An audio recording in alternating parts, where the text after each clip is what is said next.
اور ادریس اور ذوالکفل کو بھی یاد کرو، یہ سب صبر کرنے والے تھے اور ہم نے ان کو اپنی رحمت میں داخل کیا، بلا شبہ وہ نیکوکار تھے۔ اور مچھلی والے پیغمبر یعنی یونس کو یاد کرو، جب وہ اپنی قوم سے ناراض ہو کر غصے کی حالت میں چل دیے اور خیال کیا کہ ہم ان پر گرفت نہیں کریں گے،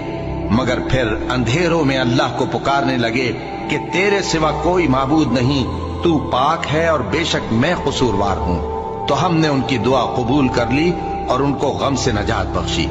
اور ایمان والوں کو ہم اسی طرح نجات دیا کرتے ہیں۔ اور زکریا کو یاد کرو، جب انہوں نے اپنے پروردگار کو پکارا کہ پروردگار مجھے اکیلا نہ چھوڑ اور تو سب سے بہتر وارث ہے، تو ہم نے ان کی پکار سن لی اور ان کو یحییٰ بخشے اور ان کی بیوی کو اولاد کے قابل بنا دیا۔